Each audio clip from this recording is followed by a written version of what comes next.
It is the week of June 14th, and welcome to episode 84 of Fault Lines, the National Security Institute's podcast that explores the disagreements between the political left and right on issues of national security and foreign policy.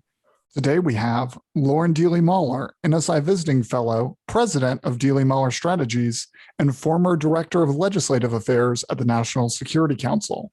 Jamil Jaffer, NSI Founder and Executive Director, and former Chief Counsel and Senior Advisor to the Senate Foreign Relations Committee. Lester Munson, NSI Senior Fellow and the former Staff Director of the Senate Foreign Relations Committee. Returning guest Rob Walker, NSI Visiting Fellow and Executive Director of the Homeland Security Experts Group, and I'm Grant Haver, NSI Policy Program Manager. So last week and this week, President Biden is engaged in his first foreign trip as president. He met with G7 leaders over the weekend, and he's got NATO meetings in Brussels early this week. So far, the emerging theme seems to be that Joe Biden is not Donald Trump, and Europeans think that's pretty good. The phrase "America is back" is being repeated by everyone. Lots of smiles, pats on the back, picturesque scenes of the group all meeting together appropriately socially distanced. Jamil, do you miss the days when our president would pout, call people names, throw tantrums, and demand that the Europeans spend more on defense? Well, look, I mean, Les, it's not the case that America's back. America's been there the whole time. It's just Europeans didn't like the last version of America. And look, there's a lot of reasons to not love the former president. His tone, his attitude, his approach was obviously deeply off-putting. Some of his policy ideas were good. A lot of them were terrible. His theory that he could get North Korea to give up its nuclear weapons, that was a fail. But on the other side of it, he did appear to successfully engage in an effort where certain Middle East nations were able to come out and express their support for one another, including the Abraham Accords. And so, we've seen, look, the Europeans are obviously happier having Joe Biden around. But, and the Europeans happy is good for business, I suppose. But what I really want to see is with the Europeans is good that you're happy with Joe Biden. Now let's get together and figure out how to solve the China problem, how to address the Russia problem. Obviously, some good announcements from the Biden administration about the effort to bring the allies together around a response to the Belt and Road Plan and the like. At the same time, these are words on paper. Let's see some commitments. Let's see some action. And by the way, Donald Trump was right to tell the Europeans to spend more on defense spending. Bob Corker said it back in the day. He was right back then too. And Joe Biden ought to keep the pressure on. Let's talk about some of the things that President Biden has done or not done that the Europeans actually don't like. He expressed a willingness to suspend intellectual property rights for pharmaceutical companies and vaccines. The Europeans were very much against that. Also, President Biden has not lifted the tariffs on steel and aluminum that were from Europe that were imposed by President Trump.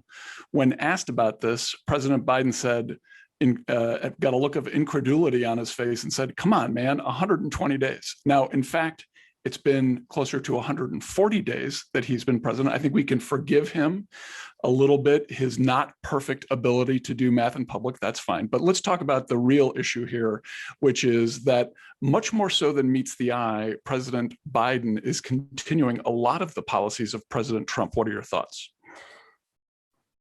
Well, I'd say that we're not seeing, to go back to some of what Jamil was saying as well, we're not seeing a continuation of the Trump presidency under a new heading. That's very clear and appreciated both at home and abroad. I think we've all made that very clear in a lot of different ways. I think that they are reviewing tariffs. I think that's something, it's on the list of things to do. It's not all going to get done on day one. And, despite anyone's ability to do math on their feet in public, we're still fairly early on. I think that what you are seeing change are the things that reassure the Europeans in ways that they have been most concerned about over the last 4 years. You've seen such heightened levels of just general unpredictability coming out of the US, where we do one thing, we say one thing, we tweet one thing, and they all mean something different, and no one knows where we stand on any given day. That there's just this constant ongoing sense of whiplash when it came to figuring out where the United States stands. And I think that is over. That is not a policy that has continued. I think that we're back to business as usual, which with the Europeans does not mean that we all agree and move forward on every single policy priority that the Europeans have and the US supports. That we have our own agenda, we have our own priorities, and we will continue to move forward on those. But we are doing so in a way that now makes it very clear yet again that these are our allies, these are our friends, these are relationships that matter to us as a country. And once again, as a nation, we can be relied on. Good segue to Rob. How much does Europe really matter to the Biden administration? Despite the happy talk and the good pictures, and Biden is not Donald Trump and he's going to be nice to people instead of mean to people. Do the Europeans really matter? Much of the focus of the Biden administration policymaking thus far has been regarding our economic competition with China. One small example, on the NSC staff, they've created two very powerful positions of NSC coordinator. One's for China, one's for the Middle East. There is no coordinator for Europe. A little bit of a sign there that maybe it's not important.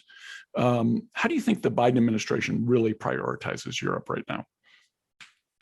Interesting perspective. I mean, you look at his first foreign trip is to Europe. The vice president's, of course, was to Central America. Did a very high profile senior level stakeholder trip to East Asia early on. So it's hard to tell sort of where it falls. I would say that my analysis would be that Europe is definitely not chief among equals, as sort of has been for the past 70 years of American foreign policy.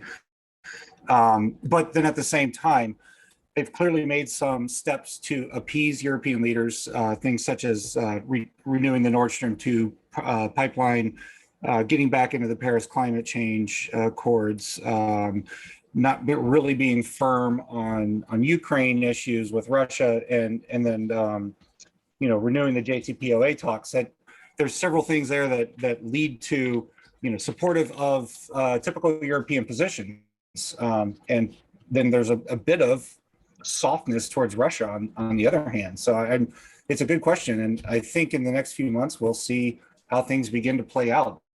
But I certainly think that the center of gravity of this administration is not looking towards Europe. So Jamil, let me ask you on something really quick there, Les. Go ahead, Loren. Adding on to what Rob was saying about the NSC role creation, I think it's important to remember that NSC roles and organization and structure isn't built around, friendship bracelets.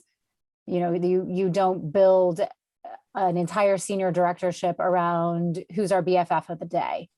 And we have some very significant challenges and significant shifts in the geopolitical structure that require us to address in a new way and with new levels of comprehensive effort, evolving issues around China and around the Middle East. There have already been issues there. Obviously, these aren't new things that just occurred, but those require a different amount of effort than Europe does, vis-a-vis the security of the United States. So I think the new positions make sense.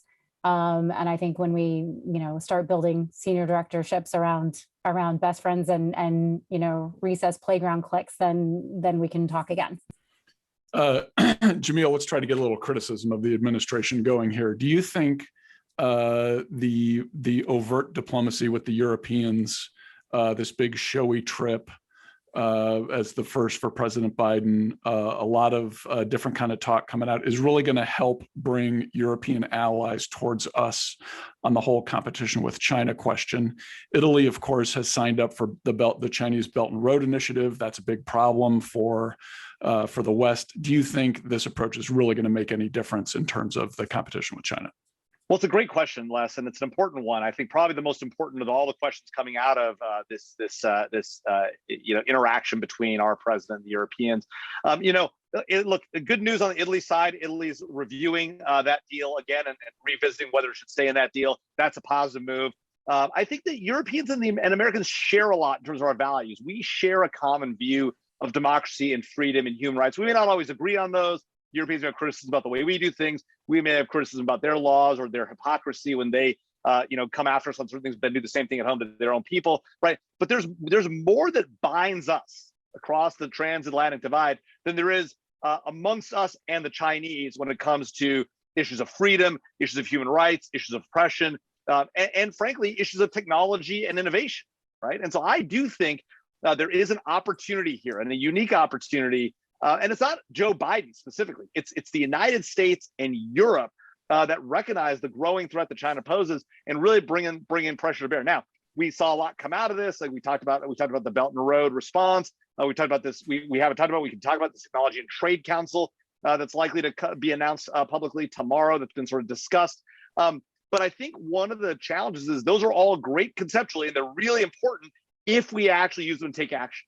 And that requires us and the Europeans saying, we're going to put aside our silly squabbling between us over antitrust issues or over, this crazy Digital Markets Act where they're trying to sort of clearly go after a handful of American companies, right? And really what we're going to say is we're going to come together. We're going to try and unify our approach, and it's going to be focused on China. And by the way, Russia too, although the Europeans have mixed views on Russia in part because of, the natural gas and the heating oil issues and the like. And frankly, there's the presence of Russia there in the region. But we should demonstrate that countries like Russia and China have a different set of values, different set of morals, different set of ideas about freedom. And I do think that Joe Biden's advocacy and him making this his first big trip and making a show of it is helpful in that regard. The key is, though, action, not words. There's been a lot of words spoken, a lot of smiling, a lot of happiness. Now I want to see real action. Rob, Loren, as I recall, Boris Johnson, the current prime minister of the United Kingdom, was also prime minister during the Trump administration. I recall there being a lot of discussion about all of the problems with implementing Brexit, issues with the Irish, issues between the British and Europe, possible trade deal with the US. That all seems to have gone away. We don't seem to be talking about problems with Brexit anymore. Is everything okay on that front? I think that just because a handful of Americans aren't sitting around pontificating on what's happening with Brexit doesn't mean that people actually involved in the conversations aren't actually still moving and dealing with those issues. And I think we saw some of that play out in the G7 meetings over the past few days, that there are still tensions there. There are still issues being resolved, very significant issues they're being resolved. You mentioned Northern Ireland, and I think that it's hard for us to get a sense from this side of the Atlantic of the internal levels of trust that were lost in that process. And I think they have a lot of rebuilding to do over there on that front. And those concerns and those levels of mistrust are going to play out for a long time, whether we see them in headlines or not. Rob, how do you think the Biden administration is going to handle the fact that still a lot of our European allies in NATO are not spending the expected 2% on national defense? Well, this is one Trump policy I hope they continue, and that is encouraging them and cajoling them to get up to that level, and for NATO to clearly define what it means to spend 2% on defense. What do we define as defense? Is it education? Is it hard tanks and bullets, et cetera?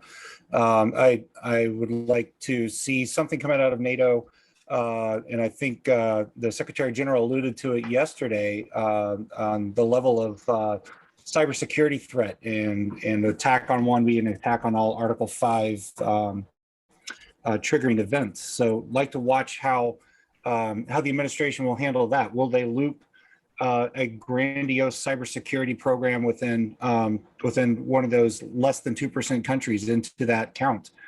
Clearly, that might matter. We need to watch that for the next few weeks.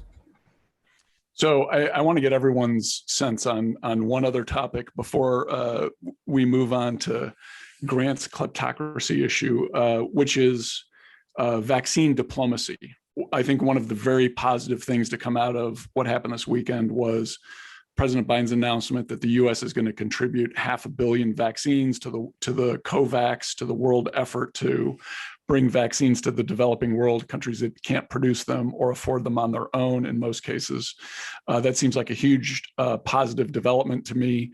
This is a real endorsement of at least some of the utility of multilateralism.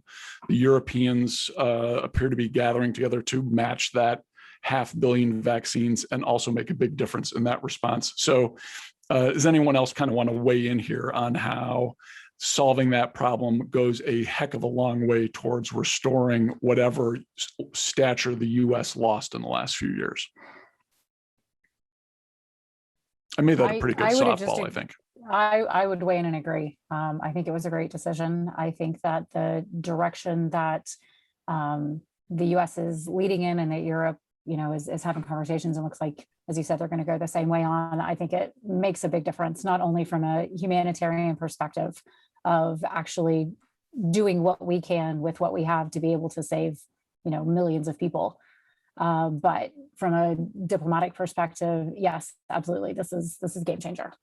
I totally agree. I think it's the right move. I get the sort of, internal disagreements and disagreements between us and our allies, but it's what we need to do to get the ball rolling here. And frankly, it's a short-term cost for long-term benefit. And I recognize the obvious importance of preserving innovation and protecting that when you can. But there are times at which, you need to take other actions. This might be that one time.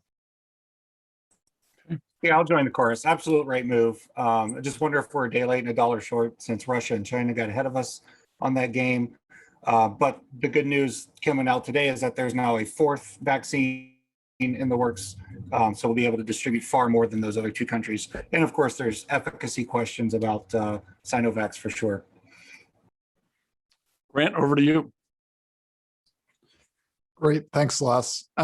So President Biden recently released a national security study memorandum meant to establish combating corruption as a core U.S. national security interest. This aligned with the launch of the Counter Kleptocracy Caucus in Congress. So let's put the bottom line up front. When we look back on the Biden administration, will this be seen as a transformative moment that expands the scope of what we think is national security? Or will this be a meaningless memo of interest only to historians? Jamil, what do you think? Well, look, I think it's actually a little bit of both. I think in a lot of ways, this talk about kleptocracy and corruption, is really important because it demonstrates and highlights the differences between our value system when it comes to our economics, right? And the idea of a free market and the way a free market functions, right? As opposed to places overseas where that's not the case and where American companies are hamstrung because we have laws that prohibit us from engaging in corrupt activities and a lot of other countries don't. And so I think it highlights that problem, puts a spotlight on it. It also turns out there's a high correlation between corruption, kleptocracy, and bad behavior in the international community, right? In many ways, the Chinese regime, the Russian regime, the North Koreans, and the Iranians all have massive elements of this kleptocracy and corruption. And so us calling that out and using that as part of our toolkit in responding to these nations, I think is critically important.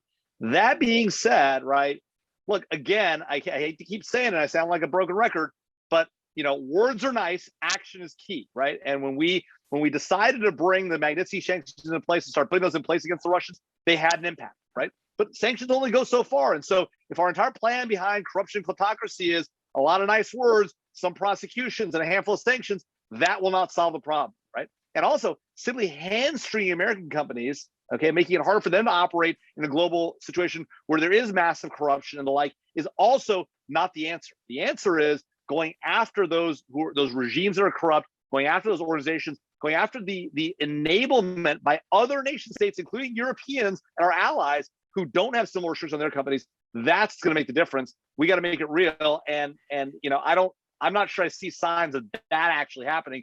If my administration pull it off, good on them. It's going to be very hard to do. We'll see what Congress does alongside them because they're going to be a key part of this too.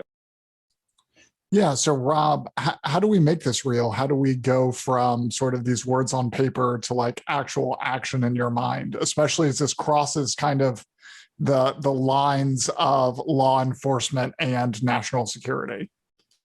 We've got to be patient. This is not going to change overnight. We are asking cultures to fully shift the way they think about how they govern themselves, how they produce their national infrastructure. It's just something that we've got to take time to work through. I hope this doesn't end up being a footnote in a history book 40 years from now.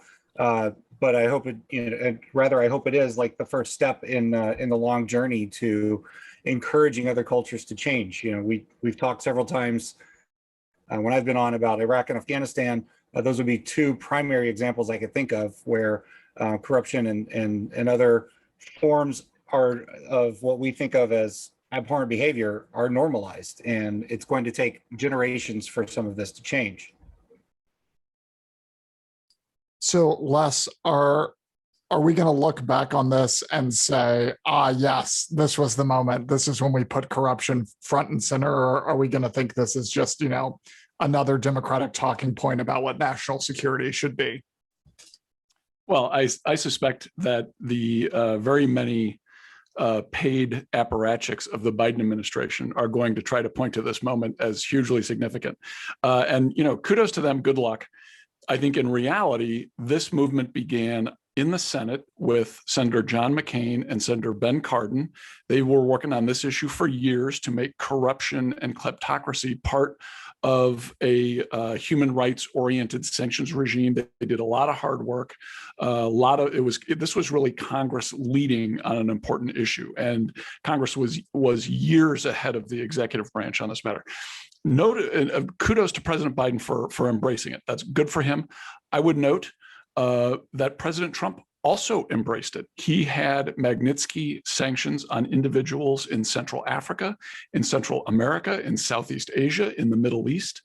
He also did this. It wasn't quite with this fanfare, and of course, his rhetoric on human rights was not nearly as good as Biden's. But in actuality, he did a lot of work in this area. Also, it has spread to London. The UK Parliament is also adopting a global Magnitsky legislative approach. That's terrific. I think one of the important aspects of the global Magnitsky law is that it gives a role to Congress to make suggestions to the executive branch for individuals that can be targeted with this. I think and I think that's all very interesting and fascinating. It is, in terms of the national security sphere, I think there's a ton of work to do. It is unclear to me that there's a direct line from this initiative to a better outcome in the competition with China, but I think we have to do it. It's going to be very complicated. A big part of what China does is actually undermine democratic norms and transparency, and they foment corruption in order to advance their goals in certain countries. This is a direct strike against it. We have to be 100% behind it. We're going to have to sell it across the board. We're going to have to work very hard in capitals in developing countries to make people understand why this is important and make it work. It's going to be a big effort. If this is the beginning of that, then that's great, and we should give some credit to President Biden. Les, let's drill down on that a little bit. You helped shepherd the Global Magnitsky Act through Congress, through your diligent work. We are pushing back against these human rights abuses and corruption. Jamil just said at the beginning of this, we're not doing it enough. So what would your recommendation be? Would you want to see 1,000 names on that list? Would you want to see us ramp up harder?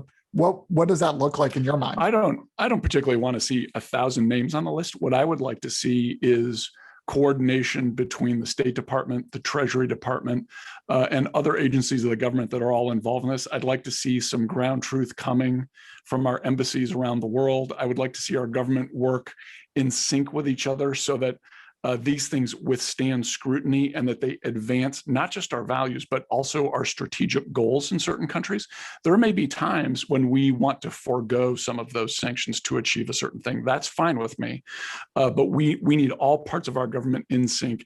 That's a big management issue. Frankly, I think the last administration, not so good on the management front. I'm hoping this one, where they seem to have more of a team esprit de corps, will do a little bit better job on that.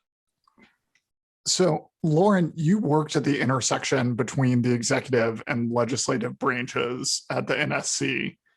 Do you have any tips for the Biden team on how to actually action this and work together? Or do you think that, this is such a complex problem that it will take years and years and years to actually see it be resolved? I think all of that is true. This is not a problem you solve overnight. This is not a problem you solve with a declaration or a single silver bullet law, whether it's global or domestic. I think that one of the things that we haven't mentioned so far in talking about this effort is its link to domestic impact, that there is, this isn't just a corruption elsewhere, that these tie in here into real estate, these tie here into finance. There are, what I do like seeing about the move that Biden made was the whole of government approach, where there's an element to look at what we can do here at home without having to rely on and wait for and encourage other people to move before we can actually do something on our front as well. So I think there's a lot of potential there. And I honestly agree with what everyone else has said, that this has the potential to be very big and very impactful, but it's going to depend as we see how it plays out over time. There's the potential for teeth here. Let's see if they can actually go out and bite something. And I think that domestically, to identify the specific things that we can do, there are things we can do domestically that are easy and things we can do domestically that are a much heavier lift, that are more challenging. And, from a very old perspective on that intersection between the executive and the legislative, I think that it's a good sign. There's a new caucus formed in Congress. I think there are going to be some folks there, who are going to be allies on this issue, as there have already been, and there will continue to be. And I think there's potential to grow that there and get some of that low-hanging fruit done and build a little momentum. And I think that's going to be something that will build into the global movement as we see it play out. So it's funny that you bring up the domestic angle on this. There were actually two really interesting pieces that were released last week, one in ProPublica and one in Axios. The ProPublica release was of many wealthy Americans who have paid nothing in taxes for years. So the richest of us not paying anything, whether that be legal or illegal, they did not find any illegality in the way that they did their taxes. The second piece I thought was really interesting was from Axios, where Felix Salmon said that as much as 50% of the unemployment plus up from the Biden administration could have been stolen by criminal syndicates abroad through false unemployment claims. So I think the domestic angle really cuts both ways. What do you guys think? Are we actually, given our political divisions, going to be able to crack down on the corruption that emanates from the United States? Well, it's a great question. Look, I guess to your point about the first question, it's not corruption if people are lawfully, taking advantage of loopholes or whatever you want to call them, elements of the law to not pay taxes. I think obviously everybody feels like everyone should pay their fair share, right? And it's just a question of, what the system looks like. There's been a lot of people who have advocated for a very simple tax, right? The kind of thing you can pull out on a postcard, as Ross Perot back in the day once said. But look, I think that and again, it's corruption if in fact it's the state on the take, right? And so when it comes to this fraud that we're talking about with respect to the government benefits coming out of COVID, right? That's just fraud, particularly it's overseas fraud, right? It's not really the kind of corruption, I think, that we're talking about getting at here. Now, if that's happening with the knowledge of the state's empowering it, like we see in Russia with cybercrime and Bitcoin and that's when we need to go after the state and say, look, you're involved in this corrupt activity, you're involved in a kleptocratic effort, and that's where we go after it. Here, I don't see any evidence, at least the case, that these are U.S. government officials on the take, although we have seen some interesting prosecutions, including of Matt Gaetz' buddy, who used the tax collector down in Florida, who used his position to literally write himself checks to his own name. Not the smartest, not the sharpest criminal in the world, this guy. And then obviously a lot of other disturbing things about him too. But that to me, this is really those examples are more about fraud. And about sort of lawful tax advantages, where yes, we maybe need to fix the system, but to me that's not really the sort of corruption in the United States that I'd be thinking about. Grant, can I just come to the defense of these poor rich people who have been targeted by these left-wing journalists with an agenda? First of all, Tax returns are not meant to be public. They are private. They should not be released. That is not something that should happen. None of us would want our tax releases made public, and I don't think that's fair to rich people either. Second of all, just because you have a ton of money doesn't mean that you made a ton of money that year. So these reports that came out were all too happy to inflate numbers in the right way and deflate other numbers in the wrong way to make it look like these folks were on the take or something. They were not. One of the great things about our system is that you can come here, and if you have a good idea, you can make $1 billion. That's a good thing. So I think this kind of scare tactic and this envy thing is the wrong approach. I don't think it has anything to do with corruption personally. I don't, and I think that we should not be afraid to defend our rich Americans. I think that we can definitely agree that it's a slightly different issue, as Jamil pointed out, to the national security related corruption efforts that we're seeing Biden talk about in the global Magnitsky law and everything else to combat. So I'm not defending you in your vote.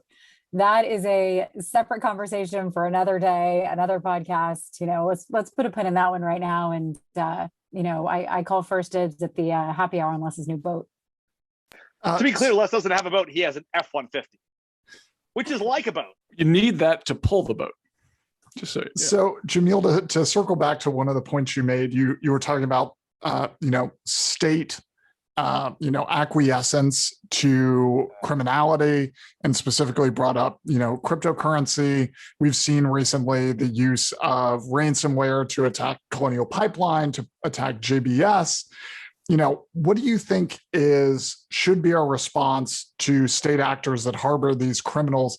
And is there a reason that cryptocurrency should be allowed to exist that isn't just purely about corruption? Yeah, look, I think there's a lot of benefits to cryptocurrencies, right? We talk about people's access to money and access to transfer that money, right? Technology already has brought huge amounts of access to the modern financial system through fintech and the like. And crypto is one element of that. So I don't think I'm ready to throw away cryptocurrency because a bunch of bad actors are using it to buy drugs or weapons or engage in ransomware. In fact, it's actually one of the interesting things about the very aspect of cryptocurrency that makes it so interesting is its public nature, right? The fact that you can watch the transactions as they happen, it's all on a public blockchain ledger. It's actually how the FBI was able to watch the Colonial Pipeline money go from account A to account B to account C to account D. Right? Maybe they should transfer it more times. Maybe they should broke up into smaller pieces. But there's a lot of reasons to think that these guys weren't doing this the best way. The most interesting thing about what the FBI did, though, with the ransomware thing was they went and got a court order from a federal district court in Northern California to seize the money. But in order to seize that money, as people who use Bitcoin know, you don't just have to have the Bitcoin account know where the money is. You have to have that private key to get in, sort of the passcode, like your PIN, but a lot longer and a lot more complicated. The FBI just in their affidavit getting the warrant says we have the PIN. It's a really interesting question. How did they get the PIN? Was it stolen from the hackers through a signals intelligence collected overseas by our intelligence agencies? Did they corrupt one of the members of the criminal hacker gang? Is one of the criminal hacker gang's members on the take on taking money from the U.S. government in order to give us information, or being on the verge of being indicted and therefore giving up information? Were they able to get the hackers to transfer to an account we controlled, right? Which is why we had the private key, right? Or something else, right? Or it was a bad password security on their side, and they stored the private key somewhere. We went there and broke their password security and got it. In any event, right? What it highlights though is ransomware is like diamonds are forever. Ransomware is not forever, right? And ransomware is just one small aspect of a much larger effort by nation states to act themselves and to use their proxies to come after the United States and our allies. In this case, we've seen 2 Eastern European hacker gangs, clearly some with some sort of tie to Russia. It's clear that the Russian government for a long time has allowed these organizations to function, right? Sometimes with their explicit knowledge, more often allowing them to simply operate because some of the officials were on the take, again, back to kleptocracy and corruption. And sometimes, or some combination of all three, where they were actual Russian government hackers who were on nights and weekends sort of making money for themselves, right? Very little happens in Russia without Vladimir Putin's knowledge, right? Or at least the knowledge of the people around him in his coterie, right? And so this idea that nation states can get off scot-free, I think President Biden is right to try and hold Russia accountable, right? He also shouldn't give in to these silly things where Biden's like, well, where Putin's like, well, if I'll give you my criminals if you give me yours, right? We all know who's going to end up on that list, and those are people who defended American freedom, right? Not actually corrupt people. We have a legitimate system. It's one of the things. It's one of the challenges with the Russians and the Chinese. They don't have legitimate systems based on real consent of the governed. Although the Russians hold elections, which seem to play out. So look, I think it's an important issue, but I think it's also important that we really identify where nation states are engaged in this behavior, or where they're doing it tacitly through the proxy, and then we take action against it.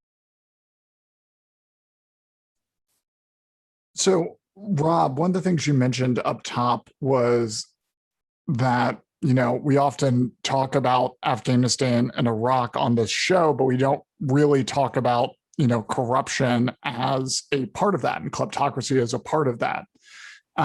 Do you think there are any lessons we learned from our time in Iraq and our time in Afghanistan that we could use to combat corruption elsewhere, or that we still need to get right in order to have a stable Iraq and Afghanistan?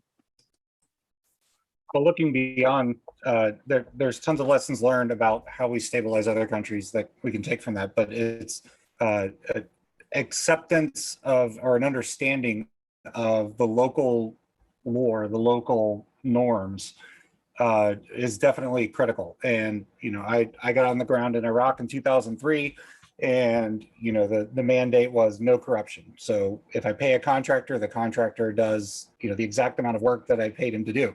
But that's not the way the system worked there. So it was a learning curve for us along the way.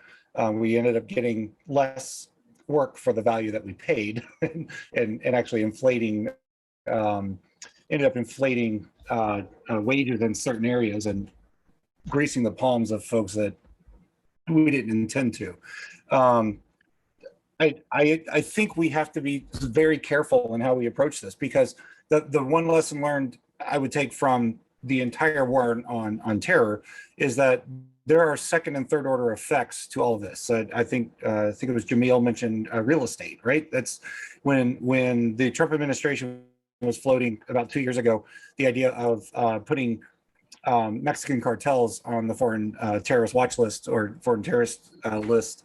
There's a lot that comes up in terms of legitimate U.S. business that are actually doing, whether known or unknown, doing direct business with cartels and other organizations. So when you label someone who, onto sanctions lists and such, you've got to watch for the second and third order effects here in the United States and the domestic implications that may have. I'm not saying don't do it. I'm saying, as I think Lester said earlier, this is a huge management issue, and it takes not just a passing whole of government approach. It legitimately takes the whole of government. It takes Treasury and DHS and state and DOD sometimes sitting down and really working through what are going to be the implications of curtailing our involvement in organizations we say are corrupt or kleptocratic.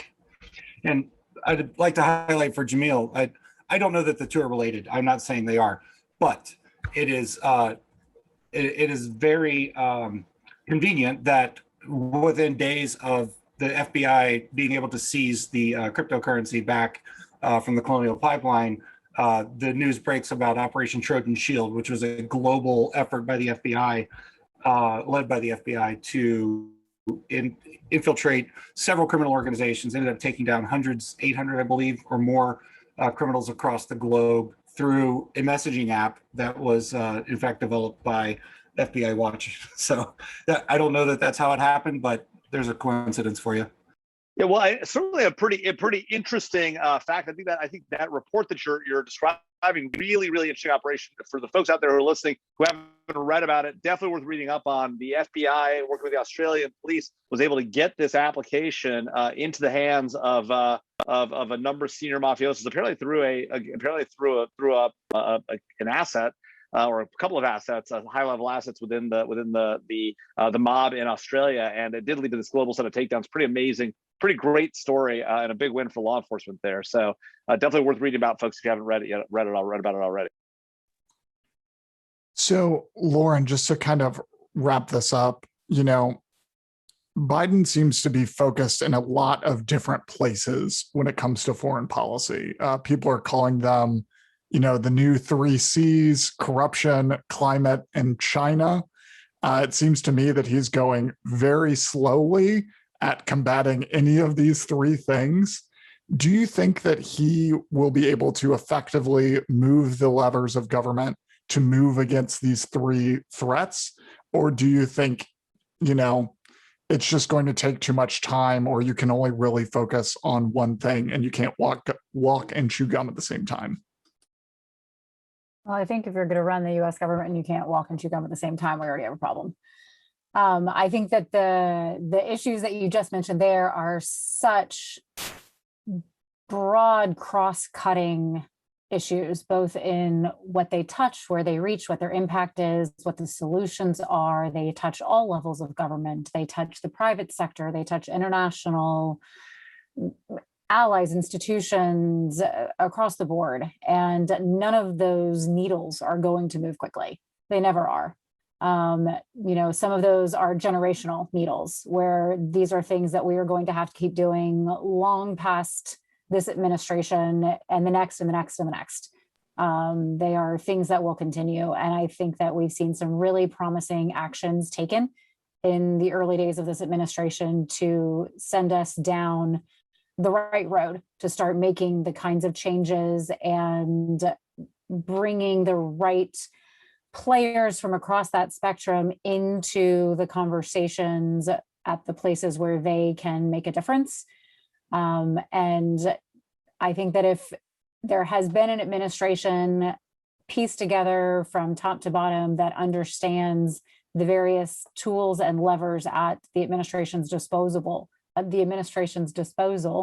here at home, then I think it's the Biden administration. I think that they can move things in ways that, for sure the last guys couldn't. Well, on that cheery note, let's go to our final segment of the episode. Rob, why don't you kick us off? What are you following this week? Well, Grant, thank you. And I'll be a little self-serving today. Please mark your calendars, everyone, for September 13th and 14th, and come out to the Salamander Resort and join me and the Homeland Security Experts Group for the inaugural Homeland Security Enterprise Forum. We have a great lineup taking shape, including incumbent government officials, and the both from executive and legislative branches, both parties. This will be a nonpartisan convening focused on invigorating conversations on threats and opportunities in the Homeland Security space, elevating those conversations out of partisanship, and integrating solutions as we move forward. Registration will open up in the next couple of weeks, and Grant, I'll send you a flyer to send out with the NSI emailer. Perfect. Les, what are you following this week? So President Biden is going to meet with Vladimir Putin in the next few days for a one-on-one meeting. I am following the case of two Americans being held as prisoners in Russia, Trevor Reed and Paul Whelan, who are being held on illegitimate charges or totally overblown charges. It's absurd that they are in Russian jail. Their release would be a significant, I think, confidence building measure if we're to get to a more, as Secretary Blinken calls it, a more stable and predictable relationship with Russia. It's just wrong that these Americans are being held captive, and Vladimir Putin can get a little bit of goodwill by doing the right thing. So this week I'm following the beautiful game. The Euro tournament just got kicked off in the past week. And of course, there was off-field drama. Ukraine came out with a kit that included a number of political statements, including glory to Ukraine and glory to our heroes. It also had a map on it. The map was of the entirety of Ukraine, including Crimea. Of course, Russia was angry about these inclusions and the use of protest statements on the jersey. UEFA ultimately capitulated to Russia by making the Ukrainians remove glory to our heroes from the jersey, as it was a rallying cry for the protests that ultimately led to the overthrow of the Yanukovych regime. Of course, UEFA has a prohibition on political statements. There is also a kleptocratic angle here, since UEFA has a contractual arrangement with Gazprom, the Russian oil company. Soccer, much like other soft power cultural institutions, mirror the geopolitical conflicts of the moment. Democracies should push hard against Russia on every front, especially in these soft power areas where the downside risk is so low. Loren, what are you following this week? Well, now I'm following Jerseygate. So I am really interested. I was really interested to see different bits of news that came out of the G7, one of which was the agreement to take collective action against ransomware globally. We just talked a lot about ransomware and its implications here on all these different issues. Really curious to see how that plays out, whether that actually triggers specific action from our European allies, and the ongoing effort here at home to organize on ransomware and come up with a whole of government effort against it. So was really pleased to see that in such a high profile global statement with our allies, and really curious to see how it continues to play out. Great.